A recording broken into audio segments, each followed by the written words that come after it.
રચિત અને રાજન બે ભાઈ એક નદીના બે કિનારાની જેમ હતા. તેમનું ઉદ્ગમ એક જ હતું, એક જ આંગણું જ્યાં તેમની કિલકારીઓ ગુંજી હતી, એક જ માનો ખોળો જ્યાં બંને સુરક્ષા અને સ્નેહનો પહેલો પાઠ ભણ્યા હતા. પરંતુ આજે જીવનની ધારાએ તેમને બે ભિન્ન દિશાઓમાં ધકેલી દીધા હતા. મોટો ભાઈ રચિત સફળતાના એ શિખર ઉપર ઊભો હતો જ્યાંથી નીચે જોવા પર બીજા માણસો નાના અને મહત્વહીન નજર આવે છે. રૂપિયા અને મિલકતની કોઈ કમી નહોતી. તેનો આલિશાન બંગલો તેના વૈભવનો પ્રતીક હતો, જે કોઈ મહેલથી ઓછો નહોતો. માર્બલનો ફ્લોર, કાચની દિવાલો, ડિઝાઇનર ફર્નિચર, કિંમતી ઝુમર, તેના કબાટ દુનિયાના મોંઘાથી મોંઘા ડિઝાઇનરોના પરિધાનોથી ભરેલા હતા. અને તેની સાંજ મોટી મોટી પાર્ટીઓની ચકચકાટમાં ડૂબેલી રહેતી હતી. પરંતુ આ ચકચકાટે તેની આંખો ઉપર અભિમાનની એવી પટ્ટી બાંધી દીધી હતી કે તેને સંબંધોનું મહત્વ અને માણસાઈની ચમક દેખાવી જ બંધ થઈ ગઈ હતી. તેની પત્ની જિજ્ઞા પણ એ જ આકારમાં ઢળેલી હતી. તેની નજરમાં વ્યક્તિનું કદ, તેના સામાજિક હોદ્દા, તેના બેંક ખાતામાં નોટોની સંખ્યા અને તેના કપડાની કિંમતથી માપવામાં આવતું હતું.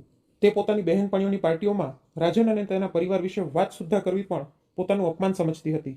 અને ત્યાં બીજી બાજુ નાનો ભાઈ રાજન હતો. તેની દુનિયા રચિતની દુનિયાથી ઘણી દૂર હતી. તે પોતાની 3 પૈડાવાળી રિક્ષાનું હેન્ડલ પકડીને શહેરના ભીડથી ભરેલા રસ્તા પર પોતાની જિંદગીની ગાડી ખેંચી રહ્યો હતો. ભલે રૂપિયા ઓછા હતા, પરંતુ ખિસ્સાની આ તંગી ક્યારેય તેના ચહેરાની ચમક કે મનની ઉદારતાને ઓછા નહોતા કરી શક્યા. તેનું હૃદય નીતિ અને સંતોષના ખજાનાથી ભરેલું હતું, જેને હજારો રૂપિયાથી પણ નથી ખરીદી શકાતું. એનું ઘર નાનકડું 2 રૂમવાળું મકાન હતું, જેના દરવાજા પણ ક્યારેક ક્યારેક સરખી રીતે બંધ નહોતા થતા. પરંતુ તે ઘરની માટીમાંથી ગરમાવો અને આત્મીયતાની સુગંધ આવતી હતી. તેની પત્ની મીનાક્ષી સાક્ષાત અન્નપૂર્ણા હતી. તેના ચહેરા પર હંમેશા રહેવાવાળી સંતોષની આભા અને હોઠો ઉપર તરતી મીઠી મુસ્કાન તે નાનકડી ગૃહસ્થીને સ્વર્ગ બનાવી દેતી હતી. ગરીબી હતી, પરંતુ દરિદ્રતા નહોતી. અભાવ હતો, પણ અસંતોષ નહોતો. બંને પતિ પત્નીનો સ્વભાવ પાણીની જેમ નિર્મળ અને મન કાચ જેવું સાફ હતું. બંને ભાઈઓના સ્વભાવનો ફરક ઘણી વખત નાની નાની વાતોમાં દેખાઈ જતો હતો. એક બપોરે જ્યારે તેમની માં ઈલાબેન એકાએક બીમાર પડી ગયા. ખૂબ જ તાવ આવી ગયો હતો. ટેસ્ટ કરાવડાવ્યો તો ખબર પડી કે તેમને ડેન્ગ્યુ થયો છે. તેમનું શરીર કોઈ આગની ભઠ્ઠીની જેમ તપી રહ્યું હતું અને સાંધાના દુખાવાએ તેમને બેહાલ કરી દીધા હતા. ઈલાબેન રહેતા તો નાના દીકરા રાજનની સાથે જ હતા, પરંતુ ફરજ ખાતર આ ખબર મોટા ભાઈ રચિત સુધી પણ પહોંચાડી દેવામાં આવી. મમ્મીની આવી હાલત જોઈને રાજન પોતાના કામને પડતું મૂકીને દિવસની કમાણીની ચિંતા કર્યા વગર ઘર ઉપર જ રોકાઈ ગયો. તેની દુનિયા તેની માની આસપાસ જ ફરતી હતી. તેણે ઈલાબેનને નજીકના સરકારી દવાખાનામાં દેખાડ્યું. ડૉક્ટરે અમુક દવાઓ લખી અને આરામ કરવાની સલાહ આપી. ઘરે આવીને રાજન અને મીનાક્ષી ઈલાબેનની સેવામાં એવા લાગી ગયા જાણે એમની આખી દુનિયા એ જ એક રૂમમાં સમેટાઈ ગઈ હોય. મીનાક્ષીએ તેમના માથા પર ભીના પોતા રાખવાનું શરૂ કરી દીધું, હળદરવાળું દૂધ તૈયાર કર્યું અને સમય પર દવાઓ આપવા લાગી. ઈલાબેનની દરેક જરૂરતનું ધ્યાન તે બંને જણા પૂરી લગનથી રાખી રહ્યા હતા. રચિત 2 દિવસ પછી સાંજે પોતાની એક મહત્વપૂર્ણ મીટિંગ પૂરી કરીને પહોંચ્યો, ચમચમાતી મોંઘી કારમાં. જેવી જ ગાડી ઊભી રહી, આસપડોશના બાળકો ઉછળી પડ્યા. આવી કાર તેમણે કદાચ જ ક્યારેય જોઈ હશે. રચિત અંદર આવ્યો તો પોતાને એક રાજા જેવો અનુભવી રહ્યો હતો, જે કોઈ દરિદ્રની ઝૂંપડીમાં આવ્યો હોય. તે પોતાની પત્નીની સાથે સીધો ઈલાબેનના રૂમમાં ગયો તો મોંઘા પરફ્યુમની સુગંધ આખા રૂમમાં ફેલાઈ ગઈ. મમ્મી, હવે કેમ છો તમે? તેના અવાજમાં ચિંતાથી વધારે ઔપચારિકતા હતી. ઈલાબેને નબળાઈથી આંખો ખોલી અને ફિક્કી મુસ્કાન સાથે કહ્યું, પહેલા કરતાં બરાબર છું બેટા, અને જલ્દી જ પૂરી રીતે ઠીક થઈ જઈશ. રાજન અને મીનાક્ષી મારી ખૂબ જ સેવા કરી રહ્યા છે. ત્યારે મીનાક્ષી તાજા ફળોના રસથી ભરેલો ગ્લાસ એક સાધારણ ટ્રેમાં લઈને રૂમમાં આવી અને સાસુમાને પીવડાવવા લાગી. ત્યારે ઈલાબેન હસીને બોલ્યા, જોઈ રહ્યા છો, આખો દિવસ આવી રીતે જ સેવા કરે છે મારી. આના રહેતા મને કંઈ થઈ શકે છે ભલા? આ વાત સાંભળીને જિજ્ઞાએ મોઢું બગાડ્યું. રચિતે રૂમમાં ચારે તરફ એક નજર નાખી, જાણે કોઈ વસ્તુનું મૂલ્યાંકન કરી રહ્યો હોય. તૂટેલો સડી ગયેલો જૂનો કબાટ, દિવાલ ઉપર ઉખડેલી પોપડીઓ, જૂનો પંખો. પછી આજુબાજુ જોતા નફરતથી બોલ્યો, છી, આટલું ગંદુ! મચ્છર બણબણી રહ્યા છે ચારે બાજુ. જો મચ્છરોને મારવા માટે સ્પ્રે કરાવડાવ્યો હોત ને તો આજે મમ્મી બીમાર ના પડ્યા હોત. તમારા લોકોથી એટલું પણ ન થઈ શક્યું? આ સાંભળીને ઈલાબેન બોલ્યા, મચ્છર મારવાની દવાની ગંધ મને માફક નથી આવતી. એનાથી મને શ્વાસ લેવામાં તકલીફ થવા લાગે છે, એટલા માટે નથી કરાવડાવ્યું. થોડીવાર બંને પતિ પત્ની અસહજતાથી બેઠા રહ્યા. પછી રચિતે પૂછ્યું, કયા ડૉક્ટરને બતાવ્યું છે? સરકારી હોસ્પિટલના ડૉક્ટરને બતાવ્યું છે ભાઈ, રાજને સહજતાથી જવાબ આપ્યો. દવાઓ અસર કરી રહી છે. આટલું સાંભળતા જ રચિત ચોંકીને પોતાની જગ્યાએથી ઊભો થઈ ગયો. સરકારી દવાખાનામાં? તેનું મોઢું બગડી ગયું. તેના અવાજમાં ક્રોધ અને હેરાનીનું મિશ્રણ હતું. તારી હિંમત કઈ રીતે થઈ મમ્મીને સરકારી હોસ્પિટલે લઈ જવાની? ત્યાં શું સરખો ઈલાજ થાય છે? ત્યાં તો લોકો બસ મરવાની રાહ જોઈ રહ્યા હોય છે. જો રૂપિયાની તંગી હતી તો મારી પાસે માંગી લેવા હતા. કમસે કમ મારી આબરૂનો તો ખ્યાલ કર્યો હોત તે. એવું બોલતા રચિત પોતાના ખીચામાં હાથ નાખીને પાકીટ કાઢી જ રહ્યો હતો કે ઈલાબેને પોતાના ધ્રુજતા હાથે તેને રોકી લીધો. ના રચિત, મારે કોઈ પ્રાઇવેટ દવાખાનાની જરૂરત નથી. મારા માટે સૌથી મોટી દવા મારા છોકરાઓનો પ્રેમ છે, અને તે મને અહીં ભરપૂર મળી રહ્યો છે. જેટલું ધ્યાન આ બંને રાખી રહ્યા છે ને, એટલું તો મોટી હોસ્પિટલમાં નર્સો પણ ન રાખે. રચિતે પોતાની મમ્મીની વાત સાંભળીને ના ખુશીથી મોઢું ફેરવી લીધું. તેના મનમાં વિચાર આવ્યો, હું ઈચ્છું તો શહેરના સૌથી મોટા ડોક્ટરને હમણાં જ અહીં ઊભો કરી શકું છું, પરંતુ આ જૂના ઘરમાં તેને બોલાવીશ તો મારું જ ખરાબ લાગશે. તેણે તરત પોતાનો અત્યાધુનિક મોબાઈલ કાઢ્યો અને શહેરના એક પ્રખ્યાત ડોક્ટરને ફોન લગાડ્યો. ફોન ઉપર તેણે મમ્મીની સ્થિતિનું સંક્ષિપ્ત વિવરણ આપ્યું અને પછી ફોન કાપીને એક વિશેષજ્ઞની જેમ બોલ્યો. ડોક્ટરે કહ્યું છે કે મમ્મીને નારિયેળ પાણી અને બકરીનું દૂધ પીવડાવો, એનાથી પ્લેટલેટ્સ જલ્દીથી વધશે. એટલું કહીને તેણે ખીચામાંથી 5,000 રૂપિયાની અમુક કડક નોટો કાઢી અને ઈલાબેનના તકિયાની નીચે રાખતા બોલ્યો, આ લ્યો મમ્મી, પોતાના માટે નારિયેળ પાણી અને બકરીનું દૂધ મંગાવી લેજો. અને રાજન, કોઈ વસ્તુની જરૂરત હોય તો કહી દેજે. તેની બોલવાની છટા એવી હતી જાણે તે કોઈ ખૂબ જ મોટું દાન આપી રહ્યો હોય. આ દરમિયાન મીનાક્ષી રસોડામાંથી જ્યુસના 2 બીજા ગ્લાસ લઈને આવી. ભાઈ, ભાભી, તમે લોકો પણ જ્યુસ પી લો. રચિત અને જિજ્ઞાએ એકબીજા તરફ જોયું. તેમના ચહેરા પર એક અજીબ ઘૃણાનો ભાવ હતો. તેમણે ગ્લાસને અડ્યા વગર જ કહ્યું, ના, અમને ઈચ્છા નથી. હાલો, હવે મોડું થઈ રહ્યું છે. અમારી રાતની ફ્લાઇટ છે, જિજ્ઞાએ પોતાની મોંઘી ઘડિયાળમાં જોતા કહ્યું. પછી ઈલાબેન તરફ જોઈને એક ઔપચારિક વાક્ય પોતાના મોઢેથી કાઢ્યું, પોતાનું ધ્યાન રાખજો મમ્મી. પછી બંને જણા દરવાજાની તરફ એવી રીતે આગળ વધ્યા જાણે કોઈ કેદમાંથી છૂટી રહ્યા હોય. ત્યારબાદ બંનેનો એક ફોન પણ આવ્યો નહીં માનો હાલચાલ પૂછવા માટે. રૂપિયા આપીને રચિતે પોતાના દીકરા હોવાની ફરજ જો નિભાવી દીધી હતી. ઈલાબેનના મનમાં પોતાના મોટા દીકરા અને વહુની આ નિષ્ઠુરતા લાગી આવી, જ્યારે રાજન અને મીનાક્ષીની નિસ્વાર્થ સેવાએ તેમના ઘાયલ મન ઉપર મલમનું કામ કર્યું. જિજ્ઞા પોતાના દેર અને દેરાણીને નીચા દેખાડવા અને અપમાનિત કરવાનો કોઈ અવસર છોડતી નહોતી. જ્યારે પણ ક્યારેક કોઈ પારિવારિક કારણથી રાજન અને મીનાક્ષીને તેમના ભવ્ય મહેલ જેવા ઘરે જવું પડતું, જિજ્ઞાની આંખોનું સ્કેનર તેમના સાધારણ કપડા પર ટકી જતું. તે સોફા પર પાથરેલા મોંઘા આસન પટ્ટાને તેમના બેઠા પછી એવી રીતે સાફ કરતી જાણે તેમના બેસવાથી તે અપવિત્ર થઈ ગયા હોય. એક વખત તેણે મેણા મારતા કહ્યું, મીનાક્ષી, ક્યારેક કંઈક વ્યવસ્થિત કપડાં પણ પહેરી લેતી જા. હંમેશા આ સસ્તી સાડીઓ પહેરે છે. મારી પાસે તો એટલા નવા ડ્રેસ અને સાડીઓ છે કે હું તેમને 1 કે 2 વખતથી વધારે પહેરતી જ નથી. જોતા હોય તો કહી દેજે, આપી દઈશ. એવા ડ્રેસ છે જે તે સપનામાં પણ નહીં જોયા હોય. આ શબ્દો કોઈ ઓગળેલા પારાની જેમ રાજનના કાનોમાં ઉતરી જતા. તેનું લોહી ઉકળવા લાગતું, પરંતુ તે અપમાનનો ઘૂંટડો પીને રહી જતો. તે પોતાની ગરીબી ઉપર નહીં, પોતાની ભાભીના હલકા વિચાર ઉપર શરમસાર થતો. જ્યારે મીનાક્ષી એક શાંત મુસ્કાનની સાથે જવાબ આપતી, દીદી, ઈશ્વરે અમને જેટલું પણ આપ્યું છે ને, અમે એટલામાં જ ખૂબ જ ખુશ છીએ. સમાજ અને સંબંધોમાં રચિત અને જિજ્ઞાનો રૂઆબ આકાશ પર હતો. હર કોઈ તેમની સંપત્તિના ગુણગાન ગાતા. તેમની બહેન અમી પણ પોતાના રૂપિયાવાળા ભાઈ ઉપર જીવ ન્યોછાવર કરતી હતી. તેને લાગતું હતું કે તેના સાસરામાં એની જે પ્રતિષ્ઠા છે એ રચિતના રૂપિયા અને રૂઆબના કારણે જ છે. જ્યારે નાના ભાઈને તો એ પૂછતી પણ નહોતી. થોડાક જ દિવસોમાં પરિવારમાં એક મોટો વિવાહનો પ્રસંગ આવવાનો હતો. અમી એટલે કે ઈલાબેનની એકની એક દીકરીની લાડલી સંતાનના લગ્ન નક્કી થઈ ગયા હતા. આ આખા પરિવાર માટે એક ઉત્સવ જેવી તક હતી. પરંતુ અહીં જ આવવાની હતી સાચી પરીક્ષા, સંબંધોની ઊંડાઈ અને સંપત્તિ તથા ગરીબીની પરખ. અમી અને તેનો પતિ સુબોધ પોતાની દીકરીની લગ્નની તૈયારીઓમાં દિવસ રાત લાગેલા હતા. મહેંદીથી લઈને કેટરિંગ સુધી બધું જ શહેરના સૌથી મોટા આયોજકો દ્વારા નક્કી કરવામાં આવી રહ્યું હતું. આપણી દીકરીના લગ્ન એવા હોવા જોઈએ કે વર્ષો સુધી લોકો ચર્ચા કરે, અમી પોતાના પતિને કહેતી. એક દિવસ તે અને તેના પતિ સુબોધ એક શાનદાર ડિઝાઇનર કાર્ડ લઈને રચિતના ઘરે પહોંચ્યા. ઘરના ડ્રોઈંગ રૂમમાં સોફા ઉપર મખમલી કુશન સજાવેલા હતા. પડદા જાણે એવા કે કોઈ 5 સ્ટાર હોટલના હોય, અને કાચનું ઝુમર પ્રકાશ વિખેરી રહ્યું હતું. કલાક બેઠા, ચા નાસ્તા કર્યા. વાતચીતમાં વારંવાર લગ્નના ખર્ચા અને પ્રતિષ્ઠાનો ઉલ્લેખ થતો રહ્યો. ભાઈ, તમારે સહપરિવાર આવવાનું છે. તમારા આશીર્વાદ વગર આ લગ્ન અધૂરા છે. અમીએ ખૂબ જ માન સન્માનથી ભાઈ અને ભાભીને આમંત્રણ આપ્યું. જિજ્ઞાએ હસીને કહ્યું, અરે, અમે તો આમે તેને અમારી દીકરી જેમ જ માનીએ છીએ. આ લગ્ન પણ અમારા માટે પોતાની દીકરીના લગ્ન જેવા જ છે. રચિત બોલ્યો, તું ટેન્શન ના લે અમી, બધી વ્યવસ્થા શાહી અંદાજમાં થશે. ક્યાંક મારી જરૂરત પડે તો કહી દેજે. એ જ સાંજે એ જ લગ્નનું કાર્ડ રાજનના ઘરે એક નોકરના હાથે મોકલાવી દેવામાં આવ્યું. કાર્ડ આપતી વખતે નોકરે મીનાક્ષીના ચહેરાની તરફ સરખી રીતે જોયું પણ નહીં. બસ હાથમાં કવર પકડાવ્યું અને કહ્યું, મેડમે મોકલાવ્યું છે, લગ્ન 6 ઓક્ટોબરના છે. મીનાક્ષીએ હસીને ધન્યવાદ કહ્યું, પરંતુ મનના એક ખૂણામાં આ વાત ખૂંચી ગઈ. સાંજે જ્યારે રાજન ઘરે આવ્યો અને કાર્ડ જોયું તો એક ઊંડો શ્વાસ લીધો. માને કાર્ડ દેખાડીને બોલ્યો, મમ્મી, દીદીએ પોતે આવવાના બદલે નોકરની હાથે કાર્ડ કેમ મોકલાવ્યું? શું હું તેનો સગો નથી? ઈલાબેનના ગળામાં શબ્દો અટકી ગયા. તેઓ જાણતા હતા કે અમીની નજરમાં રૂપિયા જ બધું છે, કેમ કે રચિતના લીધે તેને માન અને સન્માન મળતું હતું, રાજનના લીધે નહીં. આ અપમાન રાજન અને મીનાક્ષીના મનમાં ખટકતું હતું, પરંતુ તેમણે ચૂપચાપ બધું સહન કરી લીધું. લગ્ન નજીક આવતા જતા હતા. ઘર ઘરમાં ચર્ચા હતી કે અમીના જમાઈ પક્ષને લાખોનું કરિયાવર આપવામાં આવશે. રચિત અને જિજ્ઞા આ લગ્નને પોતાના રૂઆબનું પ્રદર્શન માની રહ્યા હતા.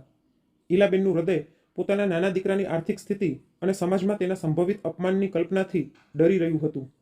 એક દિવસ તેમણે હિંમત કરીને રચિતને કહ્યું, બેટા રચિત, તું શગુનમાં ખૂબ વધારે રૂપિયા ન આપતો, એટલા જ આપજે કે તારો નાનો ભાઈ પણ તારી બરાબરી કરી શકે. સમાજમાં એની પણ કંઈક આબરૂ રહેવી જોઈએ. માની આ વાત સાંભળીને રચિત અને જિજ્ઞા જોરથી હસી પડ્યા, જાણે ઈલાબેને તેમને કોઈ જોક સંભળાવી દીધો હોય. જિજ્ઞાએ પોતાના વ્યંગના બાણ ચલાવતા કહ્યું, મમ્મી, અમે તો અમારી ક્ષમતાના હિસાબથી જ આપીશું. એમાં રાજનભાઈની બરાબરી ક્યાંથી આવી ગઈ? તે રિક્ષા ચલાવે છે અને અમે ધંધાવાળા છીએ. અમે પૂરા 1.5 લાખ રૂપિયા આપીશું, 1 રૂપિયો ઓછો નહીં. આખરે સમાજમાં અમારી પણ એક પ્રતિષ્ઠા છે, એક રૂઆબ છે. રચિતે પણ પોતાની પત્નીની હામાં હા ભેળવી. એ તો જાણે આ જ તકની શોધમાં હતો, જ્યાં તે પોતાની પૈસાદારીનું ખોલીને પ્રદર્શન કરી શકે અને પોતાના નાના ભાઈને તેની કિંમત દેખાડી શકે. ઈલાબેનનું મન તૂટીને વિખેરાઈ ગયું. અહીં રાજન પણ ચિંતાના દરિયામાં ડૂબી રહ્યો હતો. એ પણ પોતાની લાડલી ભાણેજના લગ્નમાં દિલ ખોલીને ખર્ચો કરવા માંગતો હતો, પરંતુ રિક્ષા ચલાવીને દિવસના થોડાક રૂપિયા જ કમાવાવાળો માણસ 1.5 લાખનું મામેરું સપનામાં પણ કઈ રીતે વિચારી શકવાનો હતો? મીનાક્ષીએ પોતાના પતિના ચહેરા પર ચિંતાની રેખાઓ ઓળખી લીધી.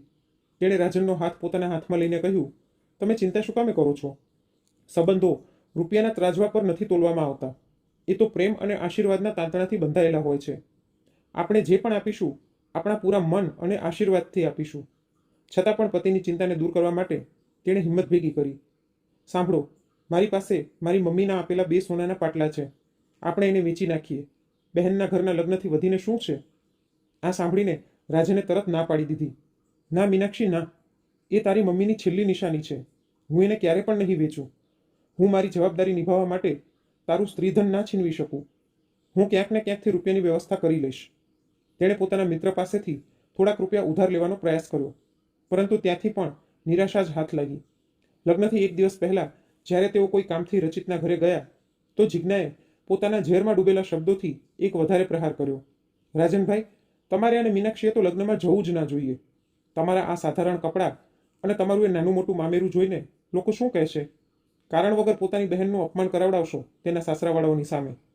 આ સાંભળીને રાજનનું મન કાચની જેમ તૂટી ગયું.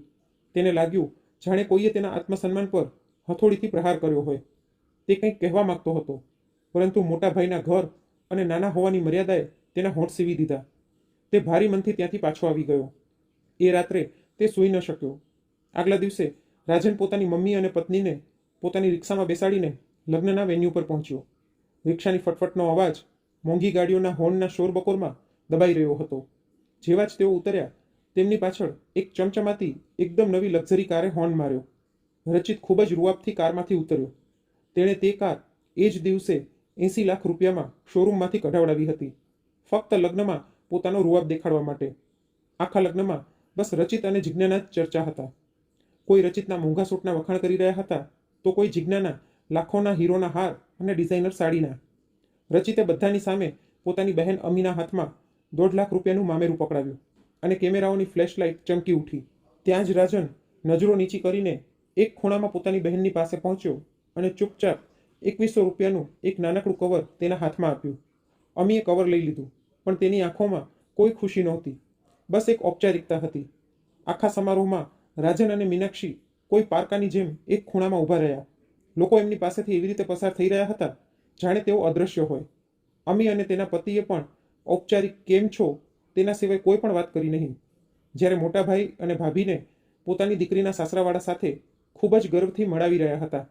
આ મારા ભાઈ છે, ખૂબ જ મોટો કારોબાર ચલાવે છે. ઈલાબેનનું મન પોતાના નાના દીકરાના આ અપમાનથી રડી રહ્યું હતું. તેઓ મનમાં ને મનમાં ભગવાનને તેની પ્રગતિ માટેની પ્રાર્થના કરી રહ્યા હતા. આખરે લગ્ન સંપન્ન થયા. દીકરીની વિદાયના સમયે વાતાવરણ ગમગીન થઈ ગયું અને ભારી મનથી અમીએ પોતાની દીકરીને વિદા કરી અને સાથે દુલ્હનનો ભાઈ એટલે કે અમીનો દીકરો પણ ગયો, જેવો કે રિવાજ હોય છે. વિદાય પછી લગભગ બધા મહેમાન જતા રહ્યા હતા. મંડપમાં હવે ફક્ત પરિવારના અમુક લોકો અને ટેન્ટવાળા જ બચ્યા હતા, જે પોતાનો સામાન ભેગો કરવાની જલ્દીમાં હતા. આ જ આપાધાપીમાં એક મજૂરનો પગ લપસ્યો અને લોખંડનો એક ભારી ભરખમ પોલ સીધો અમીના પતિ સુબોધના માથા પર પડ્યો. એક ક્ષણ માટે ઊંડો સન્નાટો છવાઈ ગયો. આગલી જ ક્ષણે સુબોધના માથામાંથી લોહીનો ફુવારો છૂટ્યો અને તે બેભાન થઈને જમીન પર પડી ગયો. અમીની ચીસે તે સન્નાટાને ચીરી નાખ્યો. કોઈ મદદ કરો, અમને હોસ્પિટલ લઈ હાલો. તેની નજરો સૌથી પહેલા પોતાના રૂપિયાવાળા અને સાધન સંપન્ન ભાઈ રચિત ઉપર પડી. ભાઈ, ભાઈ જલ્દી ગાડી નીકાળો, જુઓ કેટલું લોહી વહી રહ્યું છે. અમી જોર જોરથી રાડો પાડી રહી હતી. એક વખત તો રચિત પોતાની જગ્યાએથી થોડોક હલ્યો, પરંતુ તેના પગલાં પોતાની નવી કાર તરફ આગળ વધવાથી પહેલાં જ રોકાઈ ગયા.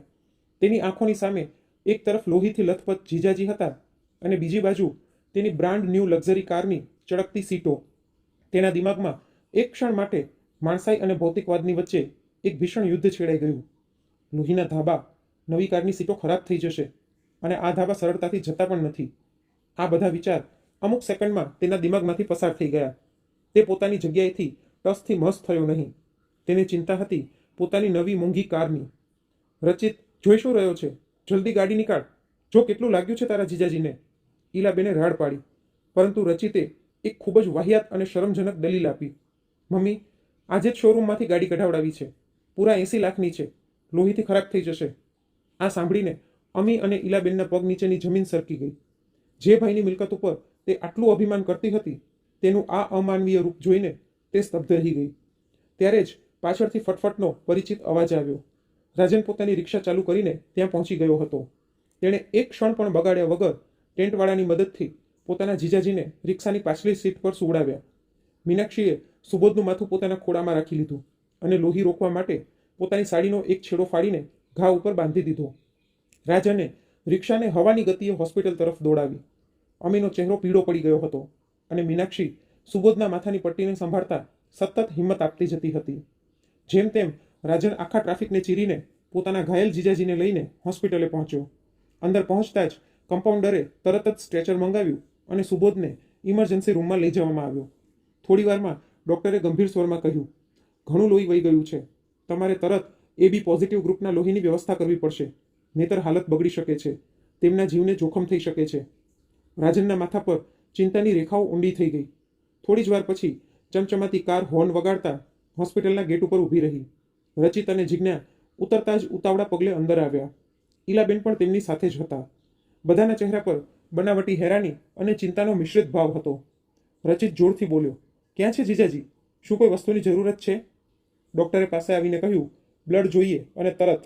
AB પોઝિટિવ ગ્રુપ, ડૉક્ટરે ફરીવાર કહ્યું. આ સાંભળતા જ અમીએ આશાભરી નજરોથી રચિત તરફ જોયું. ભાઈ, તમારું બ્લડ ગ્રુપ પણ AB પોઝિટિવ છે ને? પ્લીઝ ભાઈ. એક ક્ષણ માટે બધાની નજરો રચિત ઉપર થોભી ગઈ. તે સંકોચાયો, બહાના શોધવા લાગ્યો. ત્યારે જિજ્ઞાએ ઝડપથી વાત કાપી. અમીબેન, તમને તો ખબર જ છે ને કે આમની તબિયત પાછલા અમુક મહિનાઓથી ઠીક નથી રહેતી. ડૉક્ટરે એમને નબળાઈ જણાવી છે. એવામાં જો લોહી આપશે તો તેમને જોખમ થઈ શકે છે. રચિતે પણ કમજોર અવાજમાં હામી ભરી. હા હા, ડૉક્ટરે ના પાડી છે લોહી દેવું ઠીક નહીં થાય. હોસ્પિટલનો તે કોરિડોર એ પરિવારના તૂટી ગયેલા વિશ્વાસનો સાક્ષી બની ગયો. અમીની આંખોમાં બચીકૂચી આશા પણ મરી ગઈ. ત્યારે તે ખામોશીને તોડતો એક શાંત અને દ્રઢ અવાજ ગુંજ્યો. એ મીનાક્ષી હતી. મારું બ્લડ ગ્રુપ પણ AB પોઝિટિવ છે. તેણે કહ્યું, હું લોહી આપી શકું છું, મને કોઈ સ્વાસ્થ્ય સમસ્યા પણ નથી. ડૉક્ટરે તાત્કાલિક તેને લઈ જઈને તેની તપાસ કરી અને પછી થોડી જ વારમાં સુબોધના શરીરમાં લોહી ચડાવવાનું શરૂ કરી દીધું.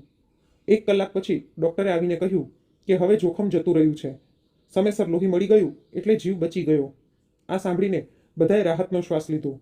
પરંતુ આ ઘટનાએ સંબંધોના ત્રાજવાને હંમેશા માટે પલટી નાખ્યા હતા.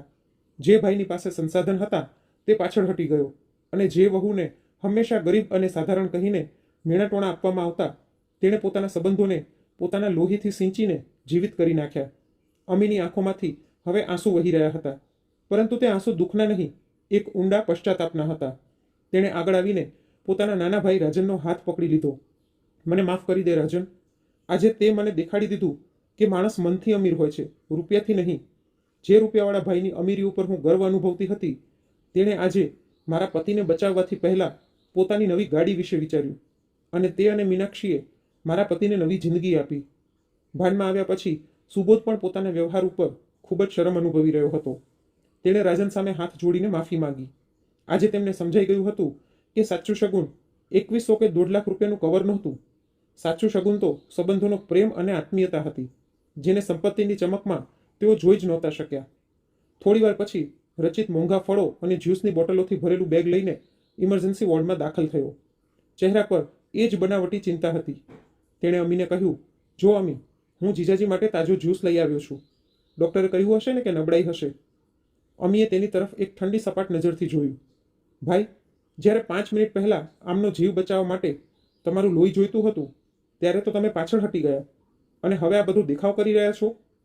ત્યાં મારા પતિનું માથું ફાટી ગયું હતું, તેમનો જીવ જઈ રહ્યો હતો, અને તમને પોતાની મોંઘી ગાડીની પડી હતી. એક ક્ષણ માટે પણ તમે વિચાર્યું એ કહેવાથી પહેલાં કે મારા પતિના લોહીથી તમારી ગાડી ગંદી થઈ જશે? નબળાઈ તો ધીરે ધીરે ઠીક થઈ જશે, પરંતુ જે વિશ્વાસ તૂટી ગયો છે ને, તે પાછો કઈ રીતે લાવશો? હવે રચિતના ચહેરા પર તે આત્મવિશ્વાસ નહોતો જે થોડીવાર પહેલાં દેખાઈ રહ્યો હતો. તે જાણે જવાબ શોધતા શોધતા ચૂપ થઈ ગયો.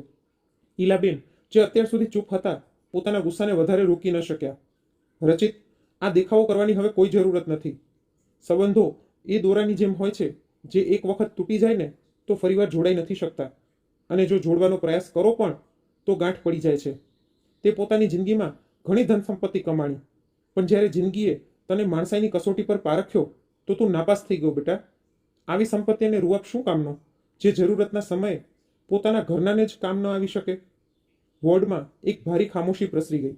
વાતાવરણ ભારી થઈ ગયું. જીજ્ઞા, જે લગભગ દરેક વાતમાં તેજ બોલતી હતી, આ વખતે ચૂપ હતી. તેની નજરો નીચે હતી અને ચહેરો ફીકો પડી ગયો હતો. પોતાની ચમચમાતી ગાડીમાં બેસીને તે બંને ઉદાસ મને પાછા ફરી ગયા. તેમની ગાડીની સીટો તો બેદાગ હતી, પણ તેમના અંતરાત્મા પર એક એવો દાગ લાગી ગયો હતો જે દુનિયાનું કોઈ પણ ડિટર્જન્ટ સાફ નહોતો કરી શકવાનો. તો મિત્રો, આ બંને ભાઈઓ રચિત અને રાજન વિશે તમે શું કહેશો? તમારું મંતવ્ય કોમેન્ટમાં જરૂરથી જણાવજો, અને જો વાર્તા ગમી હોય તો લાઈક કરીને વધુમાં વધુ શેર પણ કરજો, અને આવી જ અવનવી વાર્તા સાંભળવા માટે